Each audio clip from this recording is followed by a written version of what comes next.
Bagaimana hukum merayakan tahun baru Masehi menurut pandangan Islam? Memakai kalender Masehi, oh ini panjang ceritanya. Siap mendengar ceritanya? Ada seorang kaisar dari negeri Romawi. Romawi itu sekarang Rome, Eropa. Kaisar ini namanya Kaisar Julian. Siapa namanya? Kaisar Julian. Kaisar Julian membuat kalender. Itulah dia kalender Januari, Februari, Maret, April. Kebetulan saya lahir bulan Mei. Apa arti Mei? Maybe yes, maybe no. Maka setiap bulan-bulannya ada maknanya. Kaisar Agustinus, dibuatnya Agustus. Ada patung, kepalanya dua, satu ke sana, satu ke sana. Maka patung itulah dibuat tahun bulan pertama, namanya patung Januari.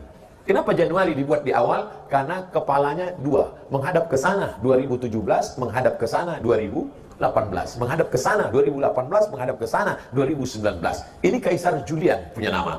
Lalu kemudian Kaisar Julian meninggal, kalender ini diambil oleh Paus di Vatikan, namanya Paus Gregorius. Siapa namanya?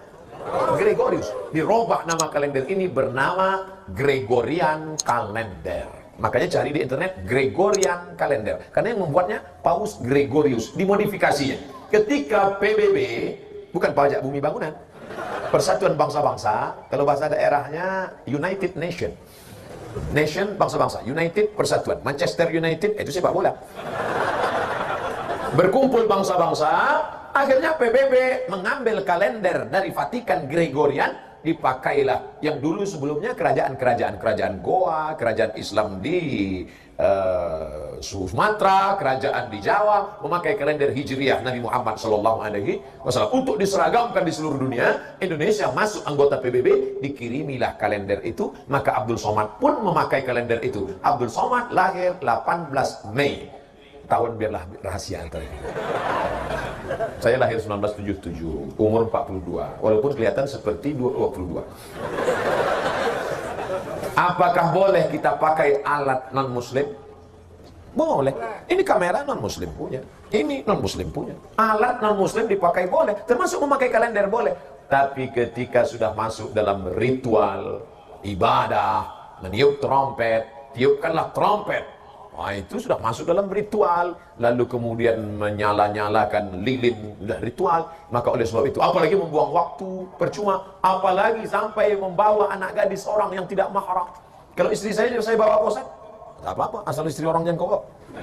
Nah, oleh sebab itu maka kita jaga. Tidak ada cara lain. Kalau kebetulan malam tahun baru itu nanti ada acara zikir di masjid, Ustaz-Ustaz membuat acara tabligh akbar zikir, datang ke masjid, iktikaf. Tidak ada Pak Ustaz, habis isya tidur.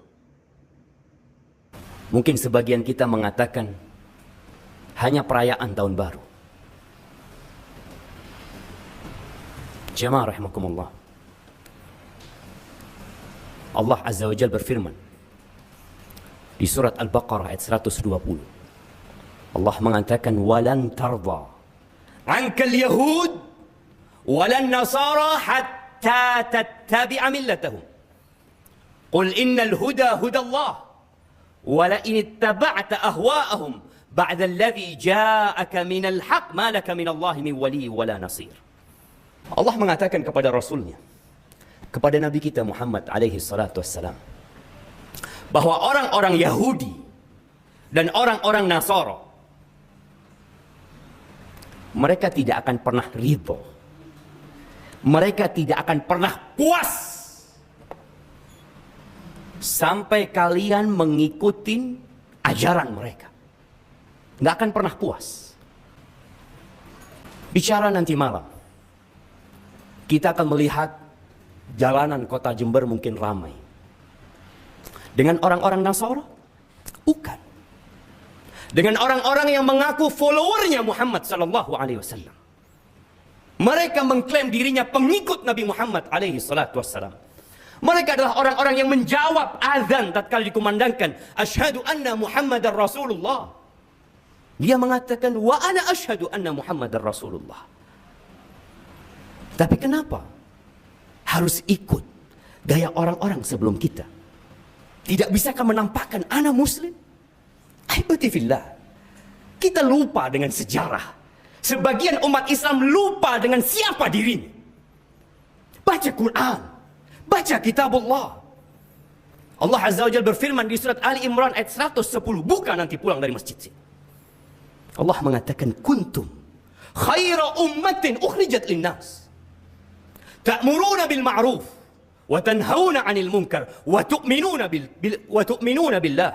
Walau amana ahlul kitab lakana khairan lahum. Minhumul mu'minun wa aktsaruhumul fasiqun. Kata Allah, kalian ini. Kita ini kadang-kadang perlu dikasih tahu, kamu itu siapa sih? Kalian itu umat terbaik yang pernah dikeluarkan di muka bumi ini. Generasi terbaik itu umat Islam. Bagaimana tatkala generasi terbaik menjadi ekor, berada di belakang, bukan berada di depan, untuk memimpin, untuk memberikan contoh kebaikan. Kalian generasi terbaik, ukhrijat linnas, yang dikeluarkan untuk umat manusia. Apa sikap kalian? Ta'muruna bil ma'ruf wa tanhauna 'anil munkar. Kalian itu beramar ma'ruf, menyuruh kepada kebaikan, bukan membiarkan kemungkaran terjadi. Mencegah kemungkaran dengan hikmah, dengan cara yang sesuai dengan syariat. Bukan merestui kemungkaran, bahkan mengikuti kemungkaran tersebut. Wa tu'minuna billah.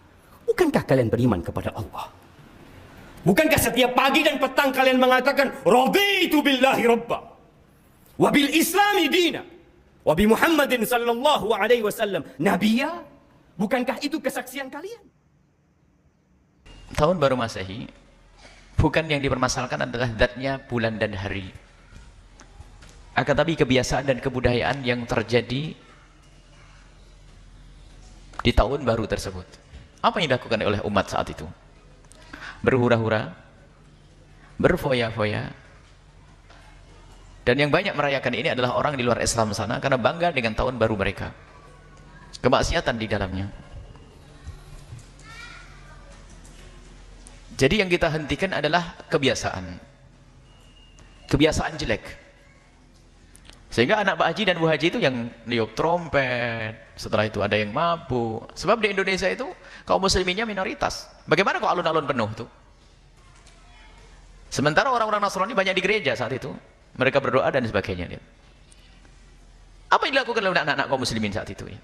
Berhura-hura, belum tadi setelah itu berantem. Dan 6 tahun yang lalu ada yang mati, lihat.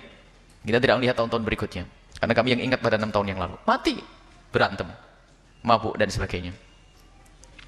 Jadi mengikuti budaya-budaya kafir itulah yang tidak diperkenankan. Kalau masalah hari, kita pakai hari, tanggal kita pakai mereka, tanggal mereka. Biarpun semestinya kita sudah mulai berubah di dalam diri kita, rumah kita membiasakan dengan tahun Hijriah, yang disitulah ada sangkut pautnya dengan banyak kewajiban. Wajib seorang tua mengetahui kelahiran anaknya secara Hijriah, untuk mengetahui kapan anaknya usia tamyiz, kapan anaknya balik. Dan ibadah ada hubungannya dengan tahun Hijriah, bukan tahun Masehi. Nggak ada hubungan ibadah dengan tahun Masehi, nggak. Semuanya adalah tahun Hijriah. Dan kalaupun tahun Masehi sudah dilakukan negara, kenapa kita harus merayakan tahun baru Masehi itu dengan cara yang tidak dibenarkan itu? Jadi mengikuti budaya orang kafir. Ini disebutkan dalam Al-Quran, satattabi'unna sananal ladzina min qablikum shibran bi shibrin dhira'an bi dhira'in hatta law dakhalu fi hujri dabbin la dakhaltumuh. Disebutkan bahwasanya nanti ada kelompok dari kalian ini ada yang bakal mengikuti budayanya orang di luar Islam. Budaya, bukan urusan akidah saja. Kebiasaan. Shibran bi shibrin, sejengkal demi sejengkal. Sedirok itu setengah depa. Atau sedepa demi sedepa. Sampai kalau mereka itu masuk ke lubang biawak, ngikut. Masuk ke lubang biaya. Begitulah keadaan umat Islam yang lemah pendirian. Kerjanya ngikut-ikut saja. Pergantian tahun hanya mengantarkan pada capaian-capaian baru kita, apakah semakin baik dalam pandangan Allah atau tidak. Tahun ini lebih baik daripada tahun sebelumnya. Esok lebih baik daripada tahun yang kemarinnya. Dan seterusnya. Karena itu saya sarankan pada kita semua, mulai malam ini, mari kita bertobat pada Allah Subhanahu wa Ta'ala. Ini di Jumat ini kita harus punya nilai-nilai dan fisik kebaikan beda dari sebelum-sebelumnya. Maka saya sarankan, kalau ada yang mengatakan tahun baru, saya sarankan tolong mulai tahun ini tinggalkan yang tidak bermanfaat. Bangsa kita butuh perubahan. Bangsa kita butuh dorongan-dorongan semangat kebaikan. Saya juga mengajak bagi para stakeholder pemerintahan, para pemimpin, pejabat dan sebagainya, daripada membuang-buang uang pada acara-acara yang tidak penting, mari bantu negeri kita untuk berkembang lebih baik. Kita menyadari bahwa bangsa kita banyak kekurangannya. Ada yang masih lapar, ada sekolah, ada fasilitas belum terbangun. Daripada digunakan pada hal-hal yang tidak penting, kenapa kita tidak arahkan dan bersinergi dengan masyarakat mendapatkan nilai kebaikan itu? Karena itu, Mbak, Ibu, mari kita dorong dengan doa, kemudian kita tunjukkan dari arus bawah untuk menampilkan kebaikan-kebaikan yang dengan itu insya Allah memberikan manfaat untuk semua. Dan itu akan kita mulai malam ini, malam perubahan untuk diri kita, untuk keluarga kita, untuk doa bagi bangsa kita, dan dengan izin Allah SWT, kita akan merubah diri kita selaku muslim dengan cara mengembalikan kehidupan dan pribadi kita pada tuntunan Al-Quran dan Sunnah Rasulullah SAW.